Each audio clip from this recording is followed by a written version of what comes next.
Para bintang sepak bola dikenal punya sifat yang berbeda-beda, mulai dari penyabar hingga temperamental. Ada yang selalu tersenyum meskipun dicurangin, ada juga yang langsung pukul apapun masalahnya. Cetak gol coba berandai-andai bagaimana kalau mereka menjadi teman satu kelas di sekolahan. Simak ulasan berikut ini.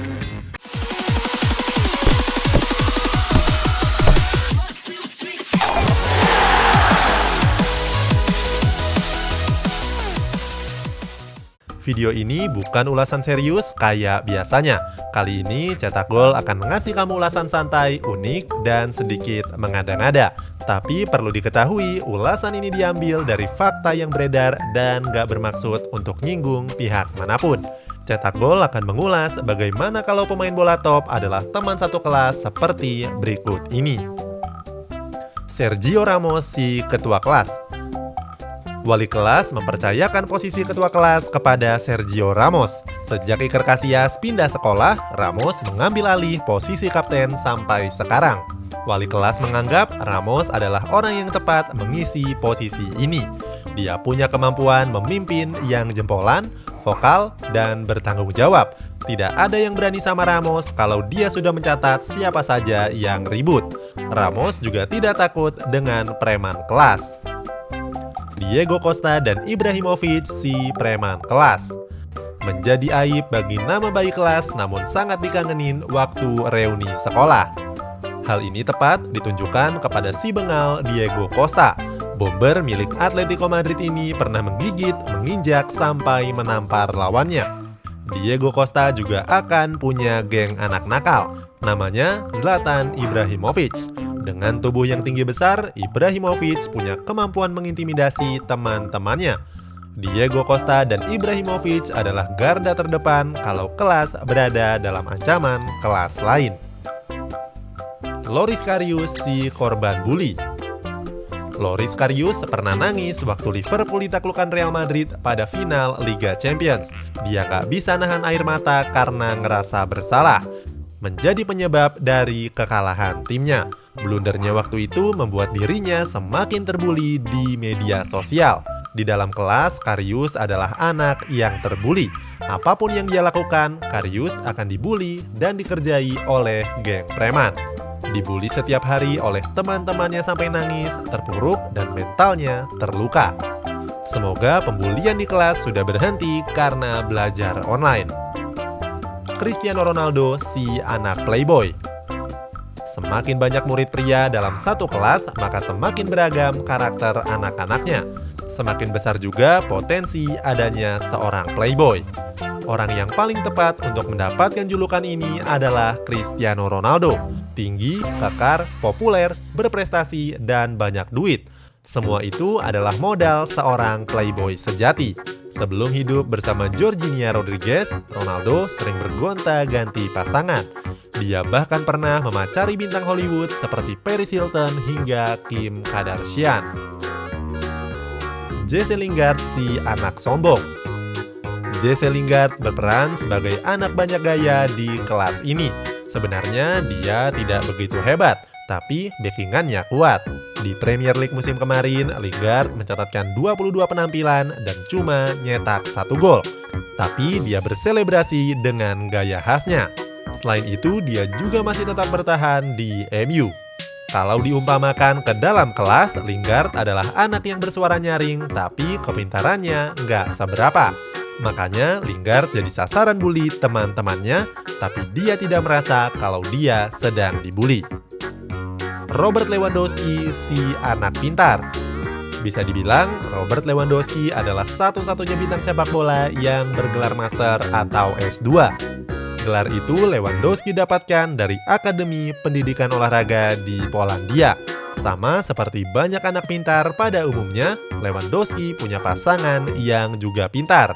Namanya Anastra Kurska yang berprofesi sebagai ahli nutrisi. Di kelas ini, Robert Lewandowski adalah anak yang rajin belajar dan hanya fokus pada materi yang disampaikan gurunya. N'Golo Kante si baik hati. Sudah bukan rahasia lagi kalau N'Golo Kante adalah anak baik-baik. Dalam beberapa kesempatan, pemain timnas Prancis ini nunjukin sikap yang rendah hati dan pemalu. Di kelas ini, Kante jadi anak polos yang gak pernah punya masalah dengan siapapun. Dia juga gak pernah punya musuh karena siapapun yang berniat memusuhinya pasti luluh dengan senyum tulus Kante. Sebagai contoh, Kante begitu malu untuk minta dan ngangkat piala yang dia menangkan. Teman-temannya bahkan harus nyuruh dia untuk ngangkat piala juga. Mesut Ozil, si anak religius. Mesut Ozil selalu memperlihatkan sikap religius di dalam maupun di luar lapangan. Dia selalu mengawali laga dengan berdoa menadahkan tangan. Kabarnya sebelum pergi ke lapangan, Ozil juga membaca Al-Quran untuk membuatnya lebih rileks. Kalau diumpamakan ke dalam kelas, Ozil adalah anak alim yang rajin mengikuti kegiatan keagamaan. Dia juga tidak pernah meninggalkan sholat ketika waktu isoma dan menjadi seksi agama di dalam kelasnya. Orang-orang yang bertipe seperti Ozil biasanya tidak pernah berpacaran, hanya menyimpan perasaan diam-diam. Ansu Fati, si anak akselerasi. Ketika rata-rata temannya menjalani debut profesional di usia 20-an, Ansu Fati lebih cepat dengan debut di usia 16 tahun. Sekarang umurnya masih 18 tahun dan pencapaiannya sudah luar biasa. Sudah memperkuat skuad utama Barcelona dan timnas Spanyol. Kalau kelas ini diibaratkan sebagai kelas SMA, maka Ansu Fati adalah anak SMP yang lompat kelas karena akselerasi. Eden Hazard yang sering izin sakit. Eden Hazard punya catatan cedera yang panjang dan beragam, mulai dari cedera hamstring, cedera ankle, cedera otot, sampai cedera tulang kering. Semuanya sudah pernah menimpanya. Di La Liga musim kemarin dalam 36 laga, Hazard cuma main 16 kali. Kalau diumpamakan ke dalam sekolah, dalam waktu 1 tahun belajar, Hazard cuma turun 5 bulan. Teman sekolah dan wali kelas juga sering menjenguknya. Hector Bellerin, si anak orang kaya. Hector Bellerin adalah pemain Arsenal yang berbeda dari yang lainnya. Dia punya selera berpakaian di atas rata-rata. Kalau lagi nggak bertanding, Bellerin sering tampil dengan style dan outfit yang keren. Kalau di sekolahan, Bellerin adalah anak yang menggunakan seragam lengkap dengan luaran jaket jeans dan hoodie bermerek. Kemudian, Bellerin juga menukar sepatu formal menjadi sneakers kekinian.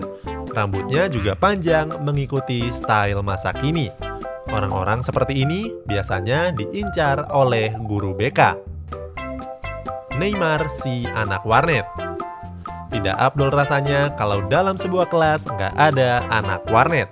Neymar merupakan gamer mania yang bisa top up sampai jutaan rupiah hanya untuk beli skin di game online. Salah satu game yang dimainkan adalah Counter-Strike dan dia sering memainkannya dalam mode streaming di Twitch. Saat ini akun Twitch Neymar sudah diikuti sebanyak 400.000 pengguna dan mendapat hampir 2 juta penayangan. Di kelas ini, Neymar adalah anak warnet yang punya baju kaos di balik seragamnya. Jadi, kalau pulang sekolah, dia langsung ke warnet ambil paket 3 jam. Kalau ada event, dia juga sering bolos dan pergi ke game center terdekat. Marcus Rashford, si tukang traktir. Marcus Rashford adalah pemain yang punya sifat dermawan. Dia mimpin Inggris dalam memerangi kelaparan. Awalnya, Rashford baru nyumbang sebesar 50.000 euro. Namun sekarang, dia sudah donasi sampai 2 juta euro. Di kelas ini, Rashford adalah anak yang gak segan nyumbang dengan dana besar. Terutama untuk pengadaan perabotan kelas, keperluan belajar kelompok, sampai traktir teman yang gak punya duit. Dia gak mau temannya belajar dalam keadaan lapar. Itulah gambaran bagaimana sebuah kelas yang berisikan pemain-pemain bola. Kalau kamu masuk di dalam kelas ini, siapakah yang menjadi temanmu? Coba tuliskan di kolom komentar di bawah.